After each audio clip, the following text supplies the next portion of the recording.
Hi, good morning. Good to see you guys today. And running a few minutes behind today with the journal, so welcome.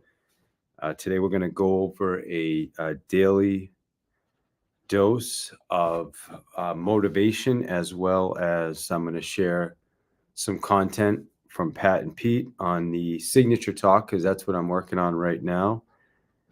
And man, just thanks for being here.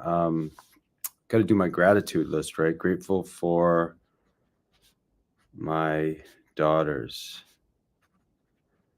Um, Grateful for my wife, right? What do you get? What are you grateful for?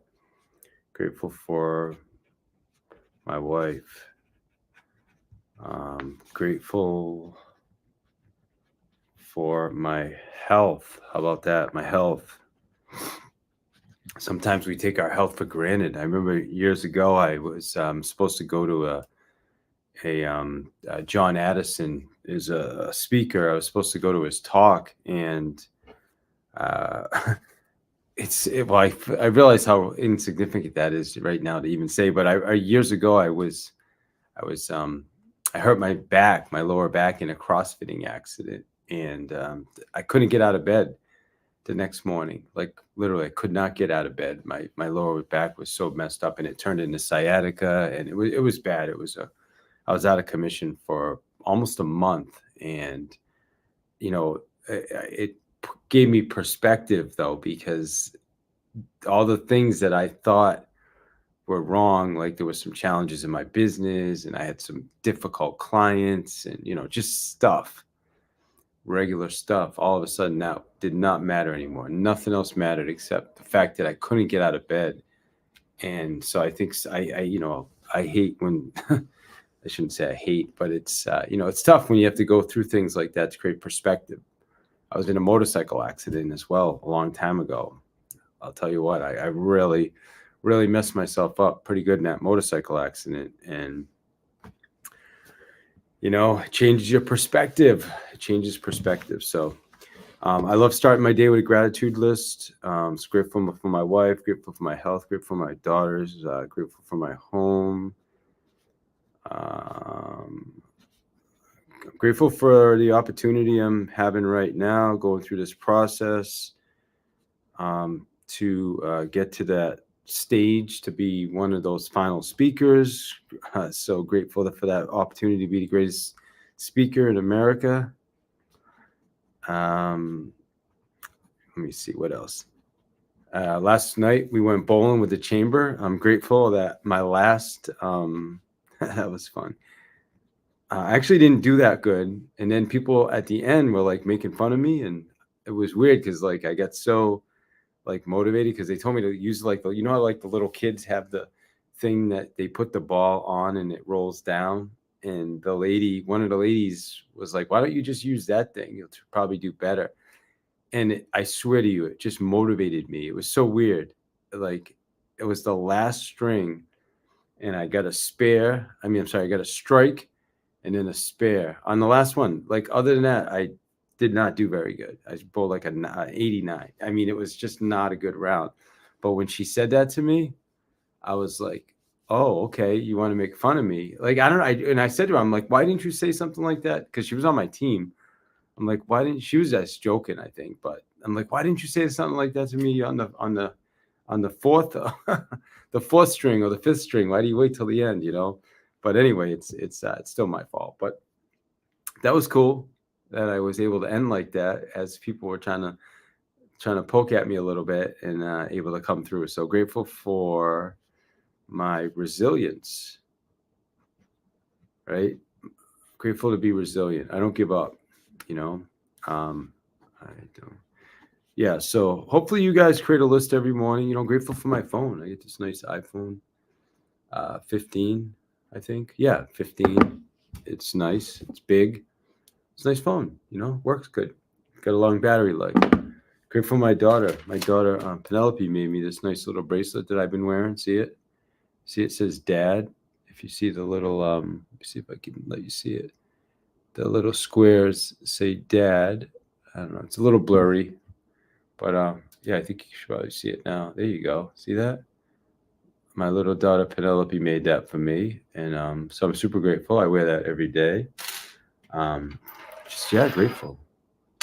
My wedding ring, grateful for my ring.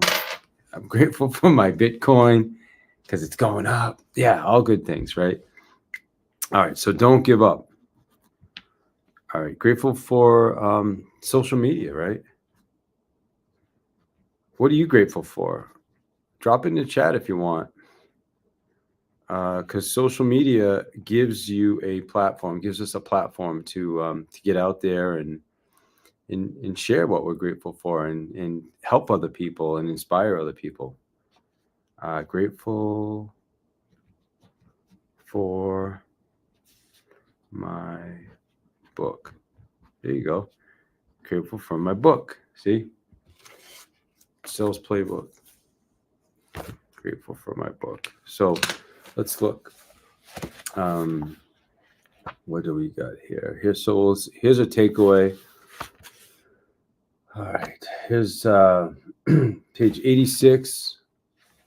Says playing to win isn't just a way of going about your job, it's a state of mind. When you adopt it, you will become more efficient and successful. Better still, you won't worry when opportunities don't work out as you hoped because you'll just move on to the next one. Remember, your time is money, and pre-qualifying will help you protect it and make the most out of it. So, yeah, I love that. When opportunities don't work out, figure out what went wrong and move to the next one, right? That's what you do. So, and then improve. Sometimes it's better off that they don't work out. So that's everything happens for a reason. You got to remind yourself of that too. All right, awesome. I'm going to do some of this content. We're going to watch some Pat and Pete. We have our networking. Actually, we have our networking group today. I'm grateful for my networking group. I've gotten a couple pretty good events from our group. I started a networking group. If anybody's interested, by the way, it's called Master Networks. They got a really, really cool format because it's education based. So if anybody's interested in learning more about that, reach out to me. All right, let me play. I'm going to share my screen, and we're going to watch this together. All right, let's see right here. Perfect. All right, let's go. All right, and play. Signature Talk. I'm so excited about Module 2. You guys got to see a little genius of DPQ in the house. And now, last time we talked about your story to change lives and start or scale your business. We got crystal clear on clarity. We got crystal clear on your story. We got really clear on your audience's language. And now in this module, we're going to teach you how to create a signature talk to wow the audience every time and grow your business or your movement. Now, let me tell you, every time means if you're in a phone conversation, you're in a Zoom meeting, you're at a coffee house, you're in front of 30,000 people or 10 people, you're online, you're offline, you're on a podcast, whatever it is. We got some foundational things that are really important to the signature talk last time, but this time, this module begins to now go deeper and deeper around your greatest marketing tool. Yes, the greatest marketing tool you have in your business.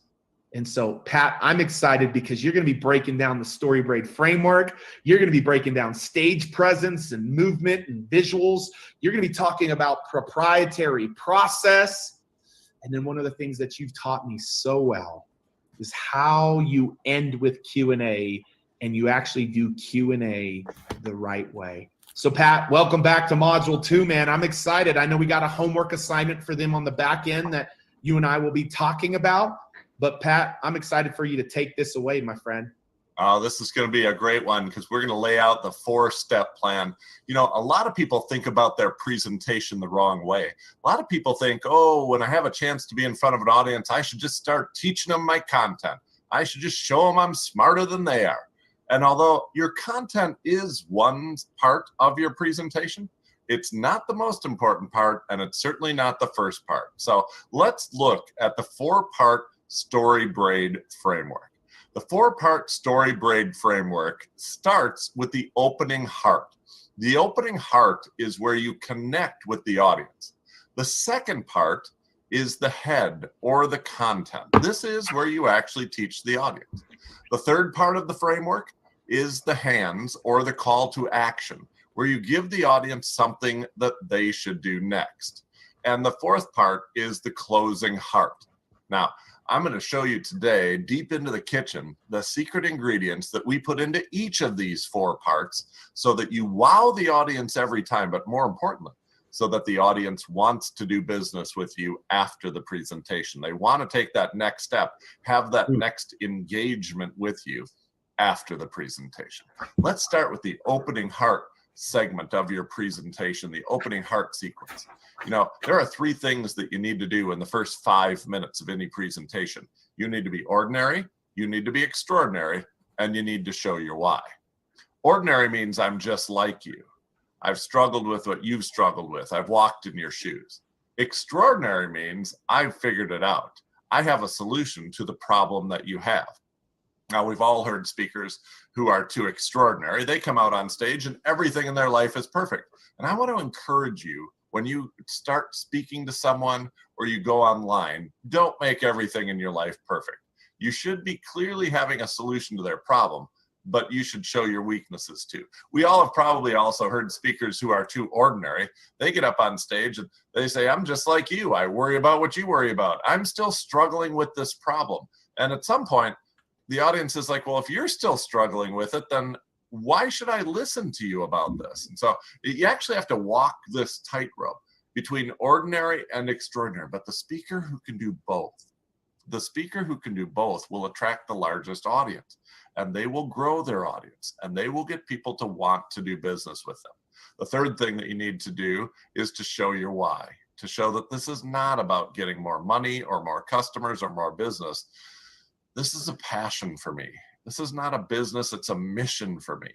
I believe the fastest and easiest way to be ordinary, extraordinary, and show your why is through episodic storytelling. Not to read us your resume, not to tell us your life story, but instead to take us into a room and let us experience a moment from your life. Tell us a story about one moment in your life and let us see what you see, hear what you hear, feel what you feel. You know, one of the business owners who came to our signature talk workshop was LaVonna Roth. LaVonna used to start her presentation by telling the audience that she grew up poor. But when LaVonna was 14 years old, her family got evicted from their apartment. And when a friend said, you can come live with us, they went over to the friend's house. And then the friend said, well, we don't actually have an extra bedroom for you to sleep in, but we do have an abandoned chicken coop attached to our garage. You're welcome to sleep in there. When LaVonna came to our workshop, we changed the start of her presentation. And now at the start of her presentation, she walks us into the chicken coop for the very first time as a 14-year-old girl. And you can see what she sees. You can hear what she hears. You can smell what she smells. And I have to tell you, I've watched LaVonna give that presentation a number of times in front of live audiences, both online and on stage. And at that moment, you could hear a pin drop. And at that moment, that audience will go anywhere with her. And so you want to make sure that you start your presentation with a great opening story that shows that you are ordinary, extraordinary, and shows your why. The second of the 4 parts of the Story Braid framework is your content. Now, your content includes your proprietary process. What's your proprietary process? Your proprietary process is 3, 4, or 5 steps that help the audience get from where they are to where they want to be. Your proprietary process is an important part of your business because you're probably not the only one who does what you do, but you are the only one who does it how you do it. This is what separates you. This is what makes you unique. Your proprietary process is an extremely important part of your business because it is your secret sauce. It is your method that's unique to you to get the audience member from where they are with the problem to where they want to be without the problem. And so you should spend some time coming up with this 3, 4, or 5-step proprietary process. Now, if you've never heard of this before and have no idea what your proprietary process is, let me give you some ideas of how you might figure out your proprietary process. One way to figure out your proprietary process is to do what I call a mind dump, to take a blank sheet of paper and to write down all the different ways that you might help someone with the problem that you solve. All the questions you would ask, all the different suggestions you would give them, any exercises, any examples, any analogies, anything you would want to show. And then try to slide them into categories. All of these have to do with this. All of these have to do with this. Those categories might be the parts of your proprietary process. A second way to figure out your proprietary process is to look at your own journey. Many of you have walked the same path that your customers are walking right now. You've had the problem and solved the problem that your customers have right now. And oftentimes the steps of your journey are the steps of their journey. And so look at the steps of your journey, and you might have the steps of your proprietary process.